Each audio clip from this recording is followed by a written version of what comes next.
जिस तरह से आज भारतीय जनता पार्टी ने प्रचार का स्तर लगातार हिमाचल प्रदेश के अंदर गिराया है और बड़ा चिंता का विषय है कि जो मंडी की प्रत्याशी जिस तरह से हमारे प्रत्याशी पर व्यक्तिगत टिप्पणियां कर रही हैं और जिस तरह की निचले स्तर की बयानबाजी हो रही है वो हिमाचल की स्वस्थ परंपरा के लिए चिंताजनक है। और जिस तरह उन्होंने प्रयत्न किया है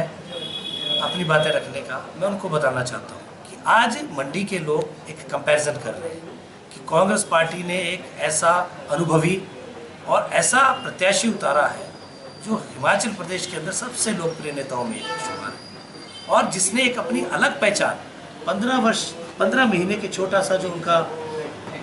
एक मंत्री का कार्यकाल रहा है वो बहुत सराहनीय रहा। ये वो शख्सियत है जिन्होंने 15 महीनों में 3500 करोड़ का हिमाचल प्रदेश की सड़कों के रखरखाव के लिए जो है आयोजन किया है। ये वही शख्स है जिसने पूरी त्रासदी के अंदर मंडी पार्लियामेंट्री क्षेत्र का हर क्षेत्र का दौरा किया और हर जगह सड़कें और पुल प्राथमिकता के आधार पर रिस्टोर किए गए। तो ये वो प्रत्याशी है और दूसरी तरफ वो प्रत्याशी है जिनकी सामाजिक और व्यक्तित्व का परिचायक उनके द्वारा दिए गए इंटरव्यूज और चैनल्स पे जो कार्यक्रम है, अगर आप उन्हीं को अवलोकन करें तो आपको उनका एक सामाजिक व्यक्तित्व जनता के सामने आ जाएगा। और जो हमने प्रत्याशी उतारा है, हमने एक ऐसे समृद्ध वैभवशाली लेगेसी के इंसान को उतारा है जिनके परिवार का योगदान पूरे हिमाचल प्रदेश के लिए 6 दफ़ा राजा वीरभद्र सिंह जी मुख्यमंत्री रहे, उनकी माँ 3 दफ़ा इस क्षेत्र का प्रतिनिधित्व कर चुकी है और वो आज इतनी सशक्त भूमिका में इस प्रदेश में है कि फ्रंट लाइन की जो लीडरशिप है उसमें वो शुमार है। आप उनके बारे में इस तरह की टिप्पणियां कर रही है और उनके बारे में ओछी टिप्पणी करने का मतलब है आप अपने आप को तो कहते हैं कि हिमाचल की बेटी, पर हमारे यहाँ पर और भी 20 लाख बेटियाँ हैं और हमें अपनी हर बेटी पे गर्व है। हमारी बेटियों ने विभिन्न क्षेत्रों में जो है अपना लोहा मनवाया है और हम हर उस बेटी पर जो है गर्व करते हैं। लेकिन दूसरी तरफ क्या वो इंसान हिमाचल का बेटा नहीं है जो हिमाचल प्रदेश कैबिनेट का मंत्री है, हिमाचल प्रदेश में 2 दफ़ा चुनकर विधायक है, जो हमेशा सुख दुख में जनता के साथ खड़ा रहता है, आज हिमाचल के युवाओं में जो है यूथ आइकन का रूप ले चुका है, क्या वो हिमाचल का बेटा नहीं है? तो इस तरह की बातें करके भारतीय जनता पार्टी अपना उल्लू सीधा कर सकती है, लेकिन हिमाचल में चुनाव हिमाचलियत पे होगा और मुद्दा आधारित राजनीति कांग्रेस पार्टी करेगी। इन्होंने जिस तरह से 15 महीने के अंदर त्रासदी के अंदर जो हमको पैकेज चाहिए था केंद्र सरकार से, अगर भारतीय जनता पार्टी ने कोई काम किया है इन 15 महीनों में तो हिमाचल की जो केंद्रीय मदद थी उसको रोकने का प्रयास किया है। कहीं भी हिमाचल की मदद के लिए ये लोग खड़े नहीं हुए, ना कि जयराम ठाकुर जी और ना भाजपा का विधायक दल। इन्होंने तो जो सरकार ने प्रस्ताव केंद्र सरकार को भेजा आर्थिक पैकेज के लिए उसका भी विरोध किया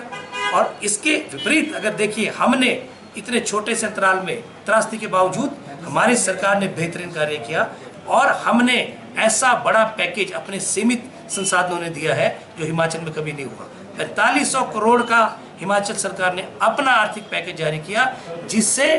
पहले की सरकारों के वक्त अगर कुछ नुकसान होता तो 1 लाख रुपए तक की मदद किए जाने का प्रावधान था। लेकिन हमने रिलीफ मैनुअल में माननीय मुख्यमंत्री जी ने संशोधन किया और 7-7 लाख रुपए, कहने का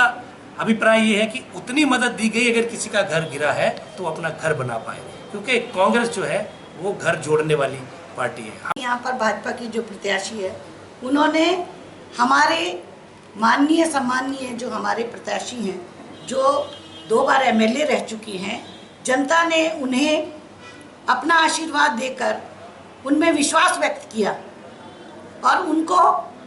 विधानसभा में भेजा। उनके पिता श्री स्वर्गीय राजा वीरभद्र सिंह जी 6 बार रहे मुख्यमंत्री, उनकी माता जी रही, तो उस परिवार को जो इतने लंबे समय से प्रदेश का प्रतिनिधित्व कर रहे हैं और उन्होंने काम किया है लोगों के लिए, उनके निजी जिंदगी पर टिप्पणी करके उन्होंने बता दिया कि वो किस हद तक जा सकती हैं। उसको कोई भी बर्दाश्त नहीं करेगा क्योंकि हिमाचल के लोग इन चीज़ों को अच्छा नहीं मानते। और मैं ये पूछना चाहती हूँ कि जो उन्होंने हमारे प्रत्याशी के बारे में जो इस तरह की निम्न स्तर की बात करी है, उनके निजी ज़िंदगी के बारे में, उनके जो सबसे बड़े देश के नेता है, क्या वो उनके बारे में भी वही उनके शब्द हैं? मैं ये उनसे पूछना चाहती हूँ। और रजवाड़ाशाही कह रही हैं। और आप ये देखिए, लोकतंत्र में अब तो राजों का राज है नहीं है, और बार बार वो ये कहती है, एक तो कहती है वो रजवाड़ा, एक कहती है कि कांग्रेसी जो है वो दुष्ट है। तो वो तो ऐसा कह के अपने पूर्वजों को भी वो आलोचना कर रही है, एक तरीके से उनको भी अभद्र टिप्पणी कर रही है, क्योंकि उनके दादाजी भी तो कांग्रेस पार्टी के एमएलए रह चुके हैं। तो मैं पूछना चाहती हूँ उनसे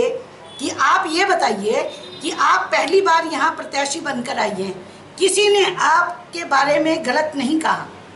आप बताइए आपका विजन क्या है? हमारे देश में जो अग्निवीर की योजना लाई गई, उससे देश की सुरक्षा के साथ में बहुत बड़ा खिलवाड़ है,